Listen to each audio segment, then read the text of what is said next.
Hello दोस्तों, एक बार सभी का अपने यूट्यूब चैनल स्वागत करता हूं और शुरुआत करता हूं रिसर्च मेथोलॉजी का जो एक प्रैक्टिस सेट है। जो कि रिसर्च मेथोलॉजी सभी का सेम ही होता है, सभी सब्जेक्ट का, चाहे वो हिंदी हो, चाहे अंग्रेजी हो, चाहे मैथ हो, सबका सेम ही होता है research methodology.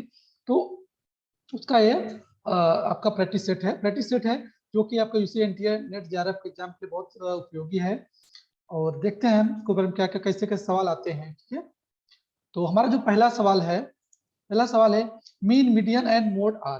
Mean median mode are किसमें हम यूज करते हैं? सवाल प्रश्न पूछ रहा है कि मीन मीडियम हम किसमें यूज करते हैं। मेजर्स ऑफ डेविएशन, क्या हम डेविएशन को मापने के लिए करते हैं, या पेज ऑफ सैंपलिंग के लिए यूज करते हैं, या फिर मेजर्स ऑफ कंट्रोल टेंडेंसी के लिए यूज करते हैं, एक नन ऑफ द अबव। तो ये जो मीन मीडियम मोड होता है तीनों के लिए ही नहीं यूज होता है, इसका मतलब नन ऑफ द अबव होगा।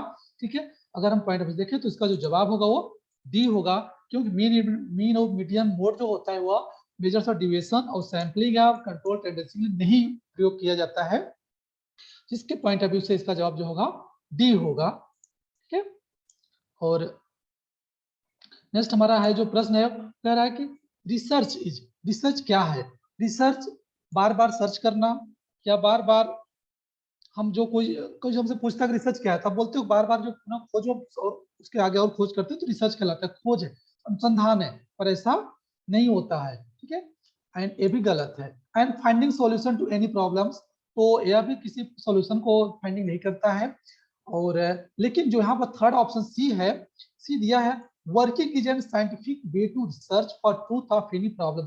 तो किसी समस्या का वैज्ञानिक तरीके से कार्य करके उसको सर्च करना, सत्य तक पहुंचना ही हमारा क्या होता है, रिसर्च होता है। तो ये भी गलत होगा, सी विल बी करेक्ट आंसर है।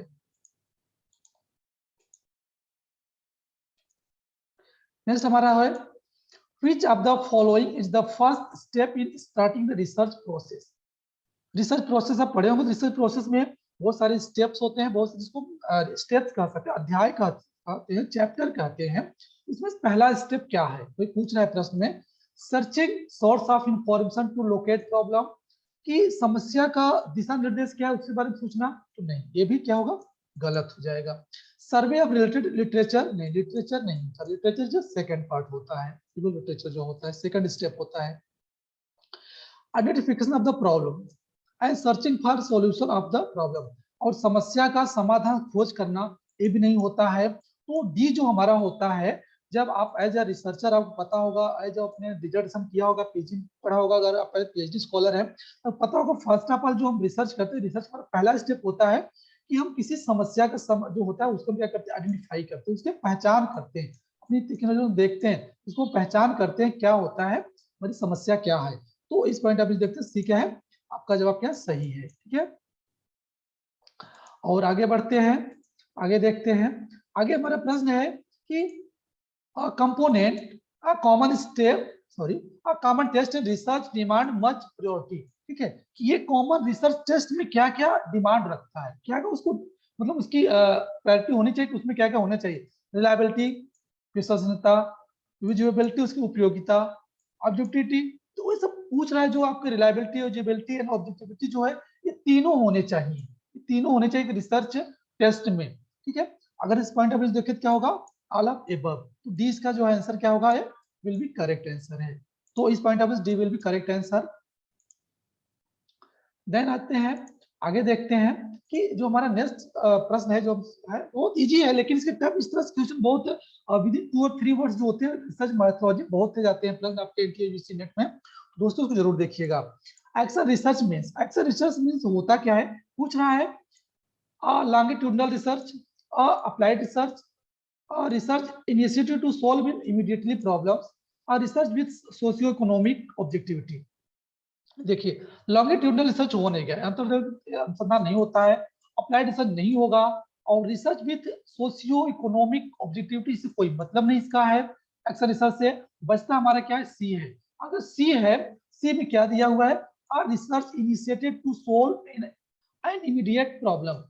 देखिए, जो तत्काल कोई प्रॉब्लम उभर के आता है सामने, उस समस्या का समाधान हम अगर उसमें रिसर्च करते हैं, उसको क्यों हो रहा है, इसका रीजन क्या है, काजेस और इफेक्ट जो होता है हम देखने के लिए प्रयोग करते हैं एक्शन रिसर्च। तो खासकर वो एक्शन रिसर्च में मतलब प्रेजेंट सिनेरियो, प्रेजेंट प्रॉब्लम को देखते हैं। जैसे अभी देखा जाए तो हमारा जो कोविड है, कोविड जो हमारा है बहुत तेज से प्रेजेंट सिनेरियो में चल रहा है, ठीक है। कोविड अभी भी इसका जो है कि इतने सारे इस पर शोध अनुसंधान हो रहे हैं, फिर उतने नहीं हुए जितने इसके अवेलेबल होने चाहिए।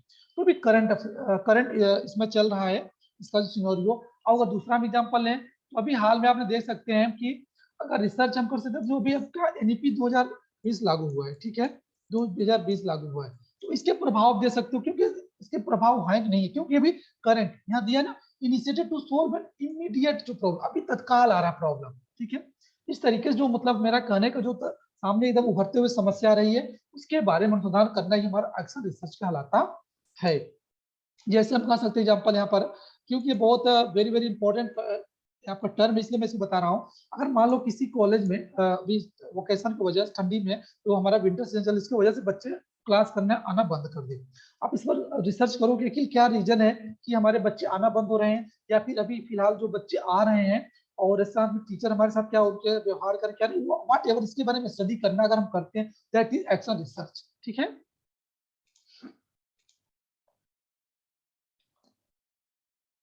फिर हमारा आता है कि which of the following variables cannot be expressed in quantitative terms, ठीक है। कौन सा वेरिएबल है जिसको हमको क्वांटिटेटिव टर्म से प्रयोग नहीं कर सकते हैं?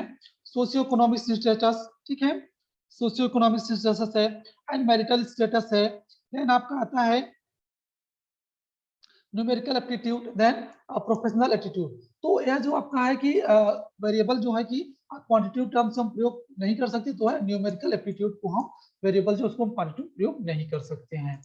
देन हमारा आता है कि the essential qualities of a researcher, एक रिसर्चर, एक एज अनुसंधानकर्ता के पास कौन सी आवश्यक गुण होने चाहिए। अगर आप एज ए रिसर्चर है, एज मतलब पीएचडी स्कॉलर हो या फिर एमएड कर रहे हो, अगर आप एज ए रिसर्चर अगर पॉइंट ऑफ व्यू देखते हो, बस क्या क्या क्वालिटी होनी चाहिए, अनुमानित प्रायोरिटी दिया जाता है। पहला है spirit of free inquiry,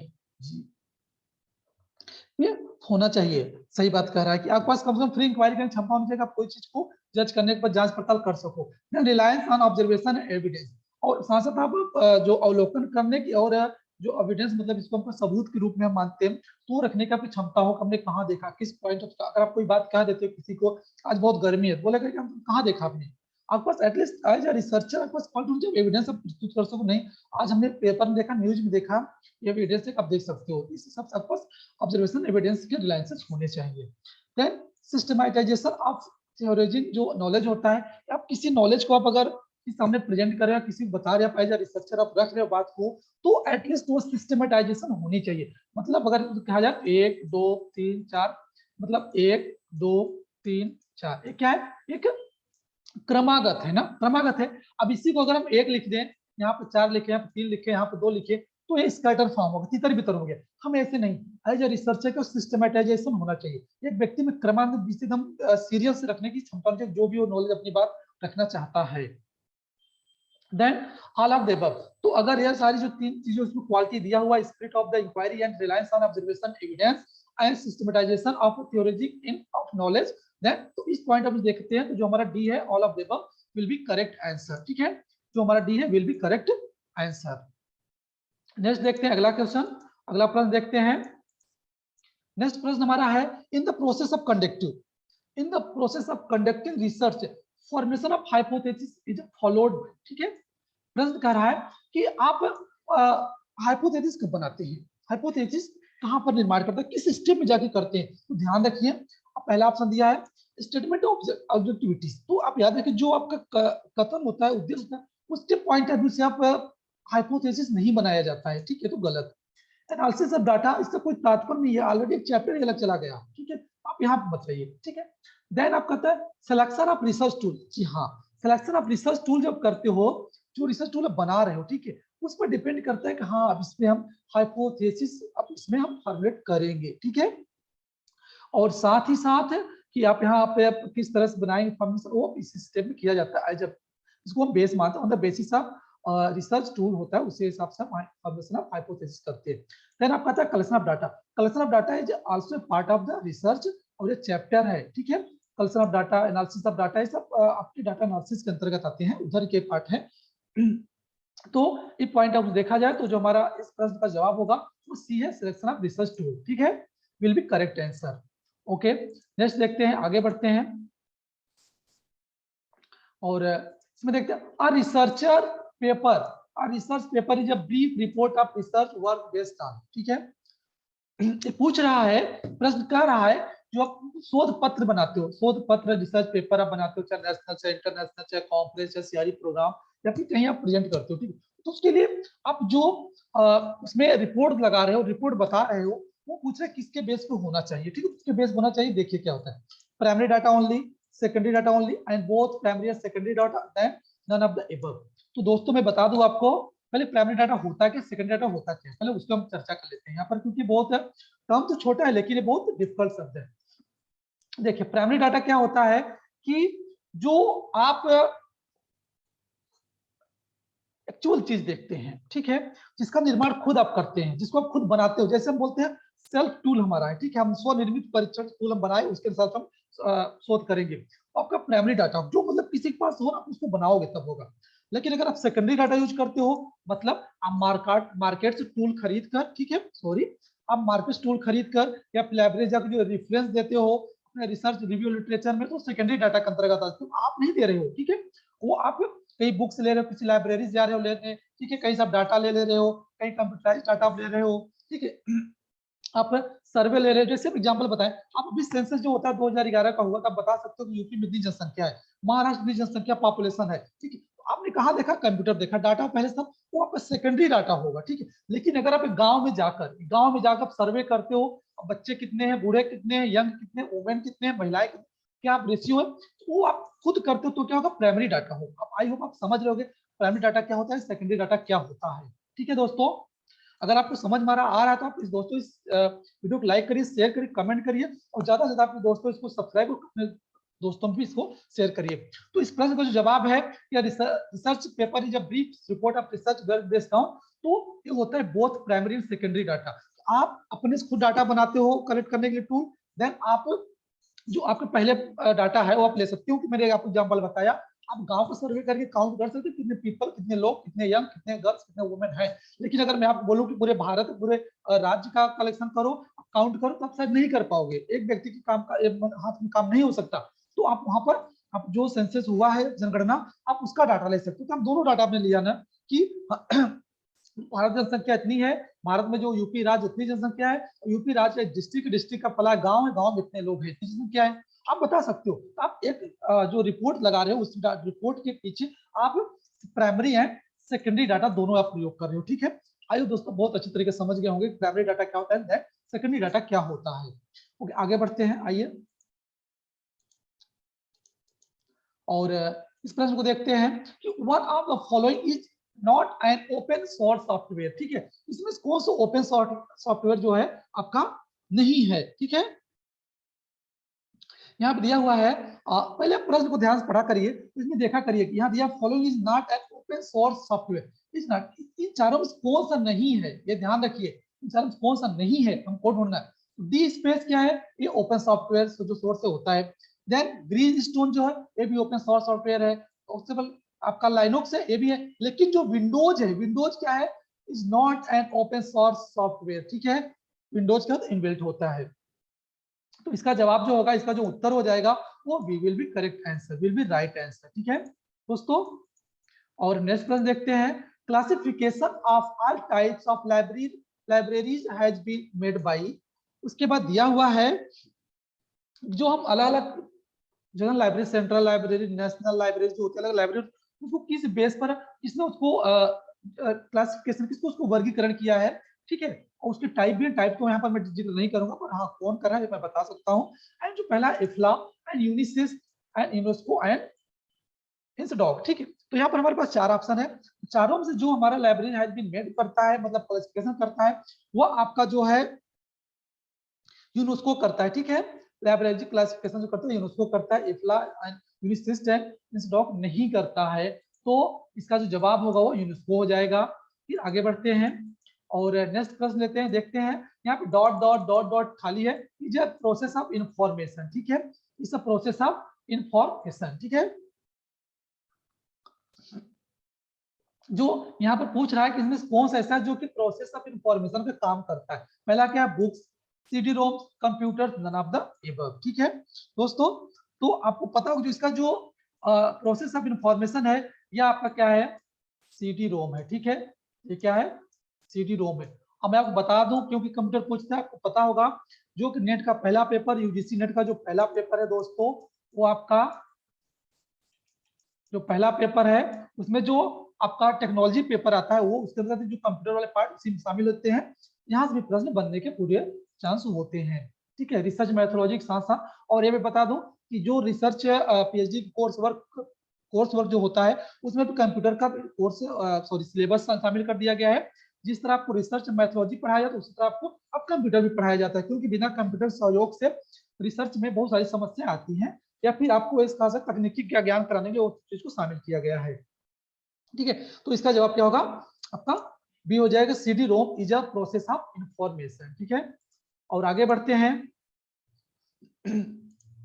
what is the collection of terms और रिकॉर्ड्स इन मार्क कॉल। ठीक है, इसमें पूछा है कि what is the collection of terms record in mark call. ठीक है, मार्क कॉल जो कलेक्शन, उसको हम क्या कहते हैं, सिस्टम कहते हैं, नेटवर्क कहते हैं, वेबसाइट कहते हैं, कि हम डाटा बेस कहते हैं। ठीक है, तो देखते हैं हम क्या कहते हैं। जो इसका होता है कि सिस्टम नहीं कहते हैं, नेटवर्क नहीं कहते हैं, वेबसाइट नहीं कहते हैं, क्या होता है, डाटा बेस जो हमारे पास होता है इंफॉर्मेशन, हम उसको बोलते हैं क्या, रिकॉर्ड इन मार्क बोलते हैं। ठीक है, इसका जवाब क्या होगा, डी हो जाएगा। ठीक है, आगे बढ़ते हैं। माइक्रोचिप वाज इन्वेंटेड बाय, ये पूछ रहा है माइक्रोचिप का किसने आविष्कार किया है। ठीक है, यहाँ पर एक इन्वेंटेड, एक डिस्कवर, इसको दो शब्द बहुत टर्म होते हैं, टर्मोलॉजी बहुत लोग डिफिकल्ट होता है, कि आप ये चीज ध्यान रखना। इसका इन्वेंटेड मतलब तो जो आज तक हुआ ही नहीं था उसका उन्होंने बनाया, वो इन्वेंटेड, आविष्कार किया। लेकिन जो खोज करता होता मतलब वो इस दुनिया में था। जैसे अगर बोले तो वास्को डिगामा ने भारत की खोज किया, आविष्कार नहीं किया था, क्योंकि भारत ऑलरेडी यहाँ पर विद्यमान था, सिर्फ इसको कोई जानता नहीं था। तो वास्को डिगामा ने यहाँ आके बताया कि यहाँ इस एशिया में भी भारत नाम का कोई देश है। ठीक है, उन्होंने खोज किया, लेकिन अगर यहाँ पे चिप नाम कोई चीज बनी नहीं थी, उन्होंने बनाया, इसका मतलब क्या कि उन्होंने आविष्कार किया। ठीक है दोस्तों, बढ़ते आगे तब देखते हैं। Microchip was invented by Microsoft, IBM and Dell and Intel. ठीक है, जो माइक्रोचिप है, माइक्रोचिप को किसने बनाया था, इंटेल ने बनाया था। माइक्रोसॉफ्ट कंपनी नहीं बनाई थी, आईबीएम कंपनी, डेल ने, ये सभी कंपनी है, टेक्नोलॉजी कंपनी है। ठीक है, माइक्रोसॉफ्ट, आईबीएम, डेल, इंटेल। ठीक है, और एचपी जो लैपटॉप होता है, इंटेल कोर आई 3 के नाम से चल रहे बहुत है, इसमें फेमस। डेल भी कंप्यूटर कंपनी है। तो इन्हें चिप बनाए, चिप जो बनाए थे वो आपके इंटेल बनाया था। तो D will be correct answer. ठीक है, और आगे बढ़ते हैं। अब नेक्स्ट प्रश्न देखते हैं कि नेक्स्ट हमारा प्रश्न है, इन्फॉर्मेशन है, सूचना क्या है। बहुत इजी प्रश्न है, लेकिन एक उत्तर देने में कठिनाई होने लगती है। ठीक है, इन्फॉर्मेशन क्या होता है, आपको रॉ डाटा मतलब कच्चा सूचना है, या फिर प्रोसेस डाटा मतलब प्रक्रिया में संगणक चल रहा है, या फिर इनपुट डाटा। ठीक है, तो या फिर ऑर्गेनाइज डाटा। जो इसका जवाब होगा, इन्फॉर्मेशन हमेशा क्या होता है, ऑर्गेनाइज्ड डाटा होता है। क्या होता है, ऑर्गेनाइज्ड डाटा, सुसंगठित संगणक होना चाहिए, सुसंगठित हमारे पास होना चाहिए, उसी को बोलते हैं इन्फॉर्मेशन। ठीक है, क्योंकि रॉ डाटा तो हो नहीं सकता, प्रोसीड डाटा हो नहीं सकता, इनपुट डाटा हो नहीं सकता, बचा हमारे पास क्या, only one option D, D will be correct answer. ठीक है, तो D will be correct answer. Okay दोस्तों, अगर यह सेशन और यह प्रैक्टिस सेट अगर आपको अच्छा लगता है दोस्तों, अपने ज्यादा से ज्यादा लोगों को शेयर करिए, कमेंट करिए, लाइक करिए, सब्सक्राइब करिए दोस्तों। फिर हम लाएंगे नेक्स्ट सीरीज का, तब फिर मिलेगा आप, तब तक धन्यवाद।